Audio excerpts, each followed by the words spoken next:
नमस्कार, आप देख रहे हैं बिहार न्यूज और मैं हूं आपके साथ दिव्या सिंह। बढ़ते हैं खबरों की ओर। सबसे पहले बात करेंगे नालंदा की, जहां सरमेरा थाना क्षेत्र के परनामा गांव में पाइन में चौकीदार का शव मिलने से इलाके में सनसनी फैल गई। शव की पहचान परनामा गांव निवासी चौकीदार लाल बहादुर पासवान के रूप में की गई है। सूचना के बाद परिजनों ने हत्या का आरोप लगाकर सरमेरा बेटा मार्ग को जाम कर दिया और पुलिस के खिलाफ नारेबाजी करने लगे। वहीं जाम की सूचना मिलते ही डीएसपी शिवली नोमानी और थानाध्यक्ष विवेक राज मौके पर पहुंचे और परिजनों को कार्रवाई का आश्वासन देकर जाम हटाया।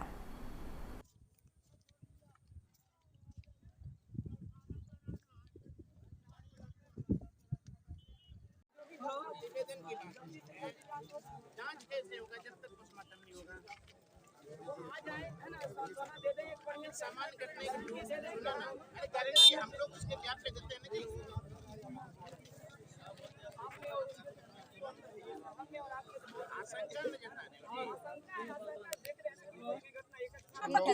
हमारा परिवार का आदमी है वो, बस कुछ नहीं। और हम लोग इस अड्डा को चाहेंगे ऐसा ना कि जो आदमी मार के फेंक दिया वो आराम नहीं होना चाहिए सर।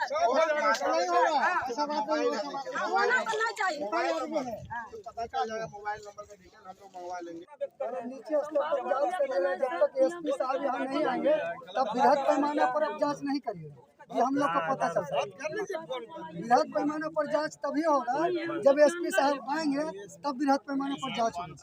एसपी और डीएम को 20 को ब्लॉक है बाबू, सरकारी आदमी मरा है, सुनिए ना जी, इस बात को समझ रहे हैं जाएगा जी। आम आदमी नहीं है, आम आदमी के लिए प्रशासन का कोई मतलब नहीं है सर। मतलब है हम मानते हैं, लेकिन मेरा बेईमान है वो भी हमें मानना पड़ेगा।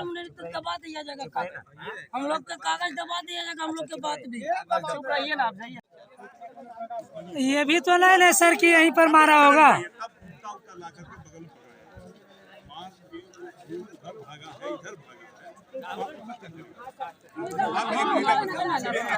ऐसा काम मत करिए, उल्टी सबूत नष्ट होगा। आप जितना देर लाश को रोकिएगा उतने फिर कर रहे हैं। हम लोग पोस्टमार्टम जो है ना मेडिकल बोर्ड से बोले हैं, क्योंकि हम लोग आदमी है, इनका डॉक्टर का बोर्ड से पोस्टमार्टम होगा। अभी एसपी साहब से बात हुई, क्योंकि जरा सा भी कहीं कोई बात नहीं है, ठीक है ना। आप लोग जितना चिंता में है ना, हाँ विश्वास करिए और विश्वास वही तो हम लोग कह रहे हैं। अगर इसके साथ किसी तरह का हो साले को हम लोग मिट्टी के नीचे से भी निकालेंगे। कोशिश कराइए जो भी, अगर किसी पर शक है पूछे तो दीजिए, साले को घर के वाले को मिट्टी के नीचे खोल के निकालेंगे। वहीं नालंदा में इंटर के सेंटअप की परीक्षा में छात्र छात्राओं से राशि लिए जाने पर छात्रों ने कॉलेज प्रबंधन के खिलाफ जमकर नारेबाजी की।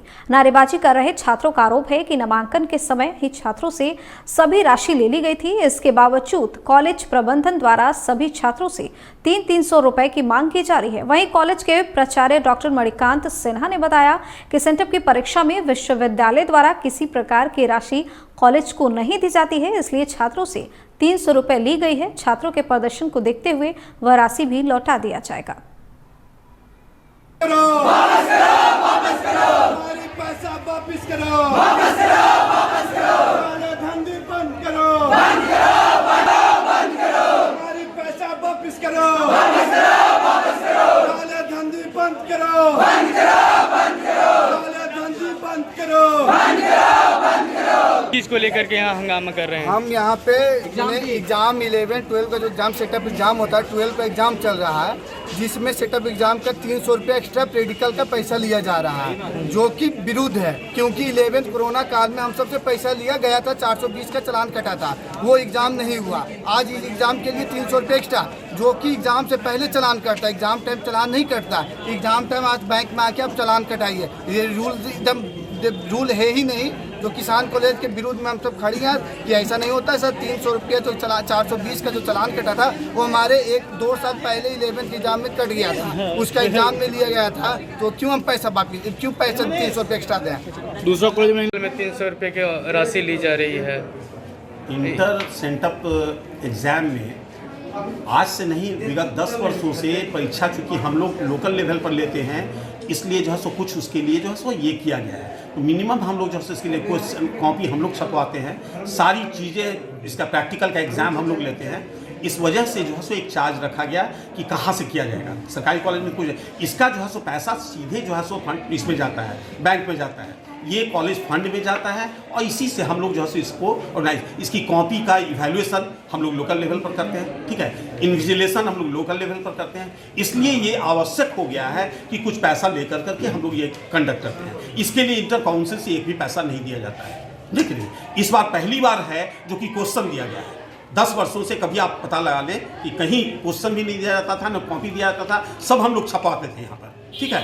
तो इस बार जो है तो माने 300 रुपया इसी के लिए रखा गया था। जिस पैसे को हम लोग, चूंकि लड़कों से ही कॉलेज चलता है, हम लोगों ने ये घोषणा किया है कि 300 रुपया भी जो है सो तुम लोगों को वापस कर दिया जाएगा। भागलपुर सनौला थाना क्षेत्र के महेशपुर गांव में एक शव मिलने से क्षेत्र में सनसनी फैल गई। स्थानीय लोगों ने शव को खेत में देखा। स्थानीय लोगों ने इसकी सूचना परिजनों को दी। परिजन ने मौके पर पहुंचकर शव को शनाख्त किया। घटना के बाद परिजन आक्रोशित हो गए और सड़क मार्ग को जाम कर मुआवजे की मांग करने लगे। वहीं आनंद फानन में पहुंचे सनहौला पुलिस ने मामले को समझा बुझाकर शांत करवाया। क्या नाम हुआ आपका? डब्लू में तो हाँ। ये जो डेट जो किया, ये कौन है आपका? भाई है। क्या नाम है इनका जो मरा? पेरू में तो। हाँ। कब का घटना है ये? कल का। कल का। कितने बजे का? 12 बजे का। 12 बजे का। हाँ। तो कब पता चला था कि मतलब क्या चीज के लिए बाहर निकला था घर से? खेत में पानी काटने के लिए गया था, धान में से। खेत में पानी काटने के लिए? हाँ, डूबा था धान इसीलिए।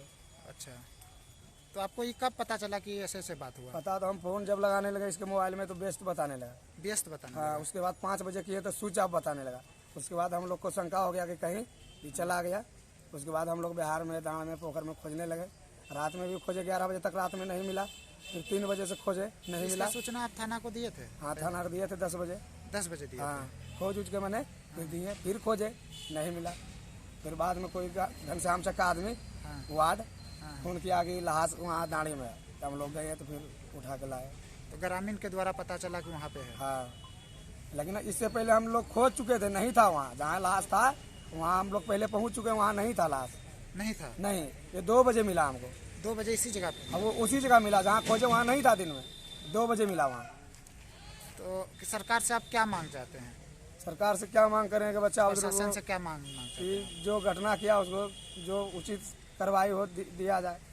और सरकार से क्या मांगना चाहते हैं? बच्चे, इनका शादी भी हो चुका है? हाँ, 1 लड़की है, 2 छोटा लड़का है। क्या मांग चाहते हैं इनके लिए, इनके परिवार के लिए? इसके लिए चाहते हैं कि बढ़िया से खाए पढ़े लिखे बच्चा उतरो। मतलब सरकार से मांग करते हैं कि मतलब इनको जो भी मुआवजा है ये मिलना चाहिए। हाँ। हुआ 11 बजे यहाँ घर में खाना खाए हैं। हाँ।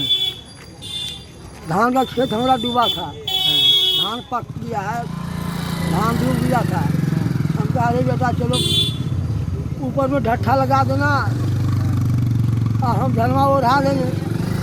आरी पर धान सो गया था, हम ओढ़ा देंगे और तू जाके ढटवा बांध दे। ये कब का घटना है? घर से कब लापता हुआ था? ये 12-1 बजे की घटना है। कल 12-1 बजे का? जी। कौन दिन का क्या नाम है? कौन सा दिन? काल कौन दिन चले? बुध। आज बृहस्पति में था। काल बुध। तो घर से क्या कह के निकला था? घर का निकले थे, चलो हम धान उड़ाएंगे, तू पानी बांधना, खेत के पानी निकालना। तो उसको भेज दिया हम घाटी बांधने के लिए। पहले गाँव में पानी चलता था पूरा, तो ऊपर में बांध देंगे तो पानी इधर खींच लेगा। तो आपको ये सूचना कब मिला कि आपका लड़का डेट कर गया? आपको ये सूचना कब, कौन दिया सूचना? जब बिहार से हम आए तो हम पूछे घर में कि पैरू आया घर में? कल के नहीं, कहाँ आए लो छो? तब उसको फोन लगवाए, मोबाइल जी में था उनको। नवादा जिले के मिसकौर प्रखंड स्थित वैजनाथपुर गांव के वीर सपूत शहीद आशुतोष कुमार की 17वीं पुण्यतिथि पर भावभीनी श्रद्धांजलि अर्पित की गई। बता दें कि 29 अक्टूबर 2004 को जम्मू कश्मीर में आतंकियों से मुठभेड़ के दौरान वीर आशुतोष कुमार शहीद हुए थे।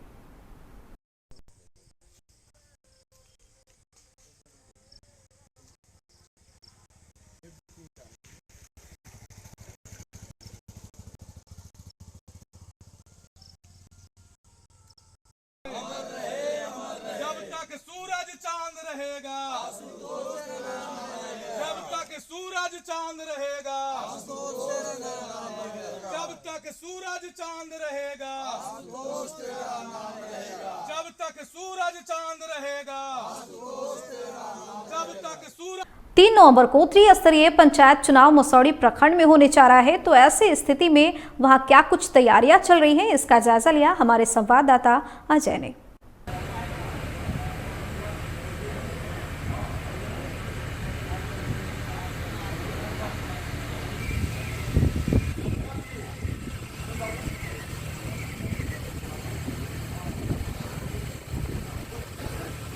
तीन नवंबर को मसौड़ी प्रखंड का चुनाव होने वाला है। इसको लेकर ये जो गिरजा कुंवर विद्यालय है इसमें आप बैठे हुए हैं, तो क्या क्या तैयारियां चल रही है, क्या क्या कुछ करने जा रहे हैं आप? ईवीएम सीलिंग का काम पूरा हो चुका है और अभी हम लोग पार्टी डिस्पैच के लिए जो आवश्यक तैयारियां होती है उसको हम लोग कर रहे हैं, जिसमें मुख्य रूप से हमारा जो थैला वगैरह बनता है वो हम लोग तैयार कर रहे हैं। स्पेशल थैला हर बूथ के लिए अलग होता है। बैलेट बॉक्स जो भेजना है उसको हम लोग तैयार कर रहे हैं। ये सारी तैयारियां हैं और अन्य कुछ कागजी कार्रवाई होती है जिसकी हम लोग तैयारी कर रहे हैं। कुल कितने पंचायत में भेजना है सर? कुल हमारे 17 पंचायत हैं और 249 बूथ हैं, जिस पर कि 249 पार्टियां जाएंगी। इनकी तैयारियां मुकम्मल हम लोग कर रहे हैं। कुल कितने मतदान कर्मी को लगाए जा रहे हैं? हर एक बूथ पर 6 मतदान कर्मी हैं और उसके 10% रिजर्व हैं, तो करीब 1800 लोग यहाँ पे आएंगे। और कुछ क्या तैयारी की जा रही है? और बाकी सारी जो विधि व्यवस्था की तैयारियां हैं वो भी हम लोग की मुकम्मल तैयारी है और अभी जैसे जैसे समय बीतेगा और एडवांस में हम लोग आगे बढ़ेंगे। मसौड़ी प्रखंड का 3 नवंबर को होने वाला है। ऐसी स्थिति में यहाँ जो गिरजा कुंवर उच्च विद्यालय में ये बनाया गया है, ब्रजगृह को बनाया गया है। चूँकि ब्रजगृह में ईवीएम सीलिंग का काम हो चुका है। ये प्रखंड विकास पदाधिकारी मसौड़ी अमरेश कुमार शर्मा ने बताया कि ईवीएम जो सीलिंग है उसका काम हो चुका है। यहाँ जो लोग यहाँ जो तैयारी है, ये तैयारी इसलिए की जा रही है ताकि यहाँ जो पेट्रोलिंग वाले जो ड्यूटी है मतदान कर्मी हैं, उन मतदान कर्मियों को यहाँ से जो सामग्री उपलब्ध कराई जाएगी वो अपने बूथ तक लेकर जाएंगे। साथ ही साथ उन्होंने यह भी कहा कि जितने भी मतदान कर्मी हैं उन मतदान कर्मियों को मतदान केंद्र तक पहुंचाने के लिए वाहन की भी व्यवस्था की गई है। आप देख सकते हैं किस तरह से यहाँ जो है मतदान कर्मी जो हैं वो यहाँ अभी डटे हुए हैं। चूँकि मैं पहले ही कह चुका हूँ कि जो मतदान होंगे वो 3 नवंबर को होने वाले हैं। ऐसी स्थिति में मसौड़ी प्रखंड विकास पदाधिकारी अमरेश कुमार आज गिरजा कुंवर उच्च विद्यालय में पहुँचे हैं और तैयारी जो हो रही है उस तैयारियों का इन्होंने जायजा लिया। बल्कि जायजा ही नहीं बल्कि यह कहा जाए कि तैयारी पूर्ण हो चुकी है। अब देखना है कि 3 नवंबर को जो चुनाव होने वाली है उस चुनाव नवंबर में कितने हद तक जो मतदान है वो मतदान शांतिपूर्ण तरीके से संपन्न किया जाएगा। ये तो आने वाला 3 नवंबर ही बताया जाएगा। लेकिन फिलहाल देखिए यहाँ पर जो मतदान कर्मी हैं चूँकि अपने कामों में लगे हुए हैं और ये अपनी बारी का इंतजार कर रहे हैं कि 3 नवंबर को जो चुनाव होगा तो मतदान पेटी, ईवीएम और साथ ही साथ बैलेट बॉक्स जो है वो उनको उपलब्ध कराया जाएगा, बैलेट पेपर उपलब्ध कराया जाएगा। अजय कुमार, बिहार न्यूज़, पटना। नेता प्रतिपक्ष तेजस्वी यादव के प्रेस कॉन्फ्रेंस पर अहम प्रवक्ता दानिश रिजवान ने तंज कसा है। देखिए क्या कुछ कहा है हम प्रवक्ता दानिश रिजवान ने। देखिए, नेता प्रतिपक्ष तेजस्वी यादव जी हार देख करके अब मानसिक तौर पे दिवालियापन का शिकार हो गए। उनको लगता है कि दोनों सीटों पर चुनाव हारेंगे तो उनकी जो विश्वसनीयता है वो खत्म हो जाएगी। अरे 2020 में बिहार की जनता ने आपको बता दिया कि आपकी हद और हकीकत क्या है। देखिए, दोनों चुनाव में हम किसी तरह का कोई षड्यंत्र नहीं कर रहे हैं और अगर नेता प्रतिपक्ष को लग रहा है कि कुछ मंत्री कुछ काम कर रहे हैं तो जाके इलेक्शन कमीशन में शिकायत करें। आयोग खुला हुआ है। अब ये चुनाव हारेंगे तो उसके बाद कहेंगे ईवीएम की वजह से चुनाव हार गए। लेकिन मैं नेता प्रतिपक्ष को बता देना चाहता हूं कि तेजस्वी जी, बिहार की जनता के साथ 15 साल तक आपके माता पिता ने जो कुकर्म किया था ना, उसका नतीजा है कि आप लोग सत्ता से दूर हैं और सत्ता से दूर हमेशा रहिएगा। बिहार की जनता ने विकास को चुना है और कुशेश्वर स्थान और तारापुर की जनता भी विकास को चुनेगी। आप किसी तरीके का आरोप लगा लीजिए, आरोप को की पुष्टि करनी होगी। वहीं मुंगेर के कुशेश्वर विधानसभा से एक वीडियो सामने आया है जहां आरोप है कि मुख्यमंत्री नीतीश कुमार और उनके पार्टी के द्वारा मतदाताओं को छठ के नाम पर साड़ी बांटकर वोट देने का प्रलोभन दिया जा रहा है। क्या कहते नीतीश कुमार साड़ी दिल का वोट तीर छाप का? तिरछा पे वोट देवे साड़ी साड़ी दिल के नीतीश कुमार तन दिखाओ साड़ी तो साड़िया दिखाओ ना ये तिरछा पे वोट देने के लिए कुशेश्वर स्थान में केकरा वोट देवो तिरछा पे ये साड़ी कौन दिया नीतीश कुमार क्या कहा है नीतीश कुमार क्या की बोलल के तिरछा पर वोट दी और साड़ी दिया काहे खातिर छठ करने के लिए कब परिवार कब आदमी को दिया साड़ी हाँ 5 आदमी के तो वोट अहाँ की कहल के और की कहल के कि साड़ी ले लो और साड़ी ले लो तो अपन कल के जा रहे वोट दे तिरछा पर बुलेटिन में फिलहाल इतना ही। बने रहिए बिहार न्यूज के साथ। नमस्कार।